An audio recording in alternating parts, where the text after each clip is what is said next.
You've heard of swords and shields, but what if I told you Roman soldiers also carried weapons so brutal, so terrifying, that they were designed to not just kill, but traumatize? From skull-crushing clubs to flaming spears, the Romans weren't just warriors, they were psychological tacticians. And today, we're counting down the 10 most savage weapons they actually used in battle. How did a relatively small city in Italy grow into one of the most dominant empires in history?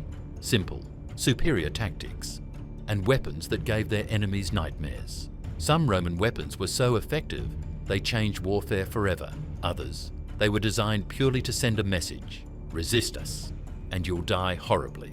Let's break down the brutal gear that made Roman soldiers feared across 3 continents. Number 10.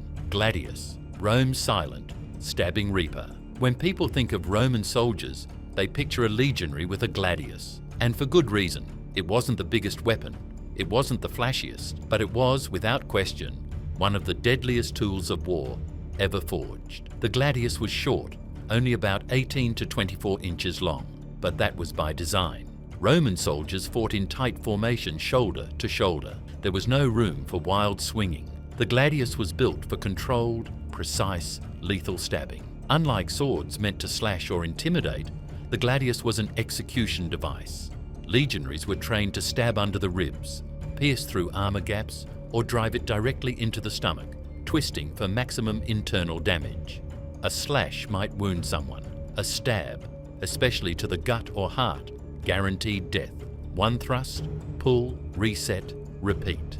Now imagine 5,000 soldiers doing that in sync. The result wasn't just efficient, it was psychologically terrifying. Enemies who charged Roman lines weren't met with chaos. They were met with a wall of iron, discipline, and cold, surgical death. This wasn't just a sword, it was Rome's reaper in bronze and steel, and it built an empire, one stab at a time. Number 9. Plumbata, the dart that rained death. Imagine you're marching in formation when suddenly you hear nothing, just a faint whistle, and then you're hit.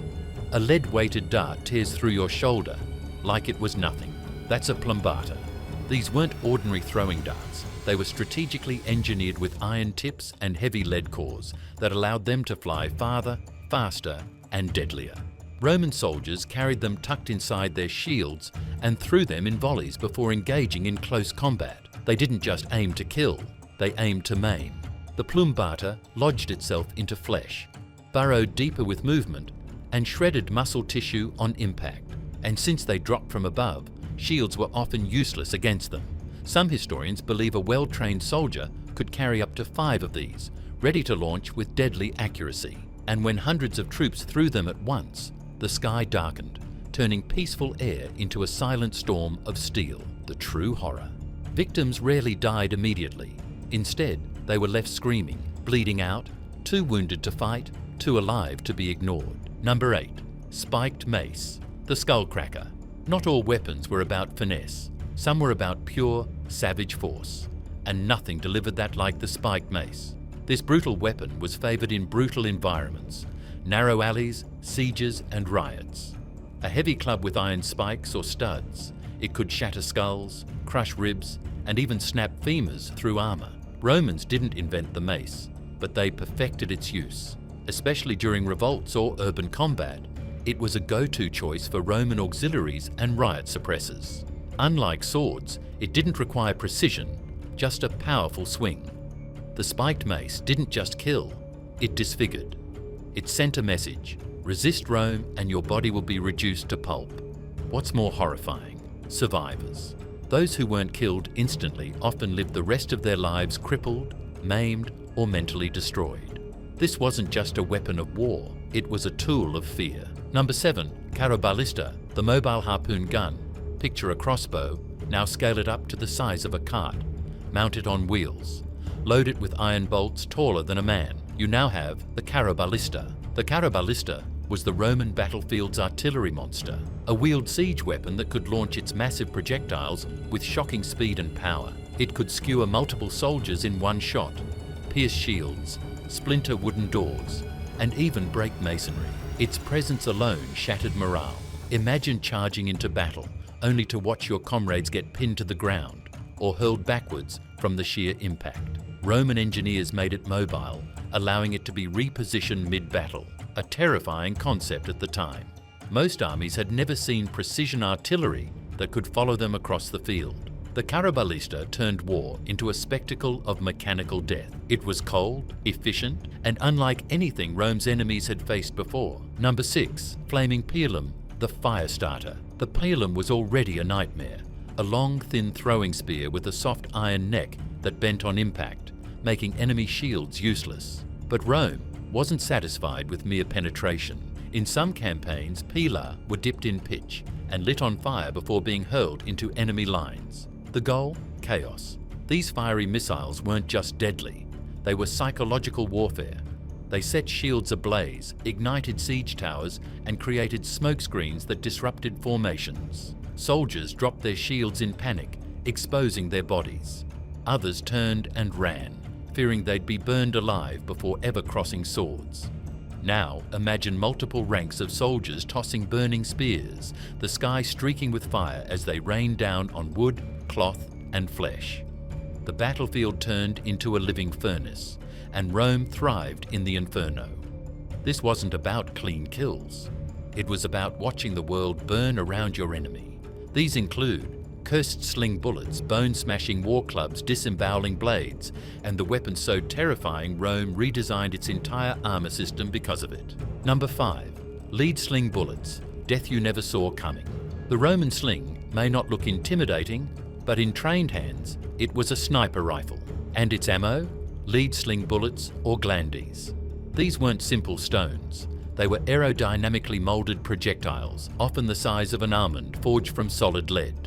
When launched by a skilled slinger, they travelled at over 100 miles per hour, faster than most arrows. But here's the terrifying part, they were nearly silent. No whoosh, no whistle, just the sudden, sickening crack as it shattered bone or split skull. Many of these bullets were engraved with curses or insults, phrases like "catch this" or "for Pompey's backside," adding a layer of psychological warfare. Imagine finding a bullet embedded in your comrade's chest with your general's name on it. Romans deployed slingers ahead of legions, raining invisible death before enemies even knew what hit them. You couldn't block it, you couldn't dodge it, you often didn't even hear it. It was quick, it was humiliating, and it was lethal. Number 4. Spiked war club, the bone breaker. While Roman officers favoured swords, lower-ranked soldiers and auxiliaries often used something far more primitive and far more brutal. The spiked war club, or fustis. This wasn't elegance, this was raw violence. A heavy wooden bat, reinforced with metal studs, nails, or iron bands, it could crush skulls, split jaws, and snap legs like twigs. In urban warfare or slave revolts, when chaos ruled the streets, the club was a weapon of choice. You didn't need training, just strength and rage. Swing it once, and you could turn a rebel into a pile of shattered bone. Some clubs had weighted ends to increase force. Others had jagged points to tear through flesh. They weren't always lethal, but they were always savage. The club made a point. Rome could kill you with refined technique, or just beat you into submission. Number 3. Iron claw, armor-ripping terror. You've heard of swords and spears, but claws? Oh yes. The crania fractorum, or skull breaker, was a hooked, claw-like weapon made of iron, designed to rip through flesh, armor, and morale. Used in close combat and executions, it worked like a handheld reaper, grab, tear, and ruin. Some versions resembled modern grappling tools. Others were mounted on poles for yanking soldiers off walls or horses. It could pull shields down, rip helmets from heads, or literally tear muscle from bone. One account describes Roman soldiers using claws during a siege to drag defenders off ramparts, ripping limbs in the process. It wasn't just a weapon, it was a spectacle. The sheer violence of the claw sent a message. We won't just kill you, we'll unmake you. Number 2. Falx, the weapon that forced Rome to adapt. The falx wasn't Roman by design, it came from Dacian warriors. But it was so devastating that Rome was forced to redesign its entire armor system to counter it. Picture a curved, scythe-like blade, sharp on the inside edge. It could hook over shields, pull them down, and then slice straight into skulls, spines, or exposed necks. One strike could remove a limb or a head. It was so feared that after facing it in battle, Romans added extra reinforcements to helmets, including crossbars to stop the Falx from caving in their skulls. When your enemy modifies their gear because of your weapon, you've made a statement. The Falx wasn't just a sword, it was a bone-seeking nightmare, and when Romans adopted it for themselves, it proved how much they respected and feared its brutality. Number 1. Decapitating hook, Rome's most terrifying blade. At the top of our list is a weapon so horrifying it wasn't just used to kill, it was used to terrify everyone watching. The decapitating hook was a curved blade mounted to a long shaft, used in executions and on the battlefield. In some cases, it was wielded by special units trained in clean beheadings, not for mercy, but for maximum psychological damage. Crowds gathered to watch it work. The hook went around the neck, jerked back, and the head came clean off. But on the battlefield, it had another purpose: pulling mounted enemies from horses, hooking into ribs or necks, or dragging wounded enemies away screaming. Blood-curdling, demoralizing, and entirely Roman. It wasn't about practicality, it was about sending a message. Rome doesn't just conquer, it humiliates.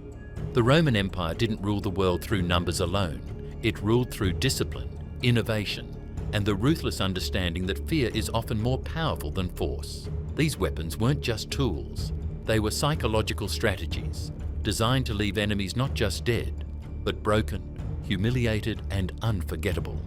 From flaming spears that lit the skies to silent lead bullets engraved with curses, the Romans mastered the art of turning war into theatre, and death into a message. And maybe the most chilling part, these weren't fantasy, these were real. Forged by real hands, used on real battlefields, against real people. When you look at a Roman road, a Roman wall, or a Roman ruin, remember, they were built not just by architecture, but by violence.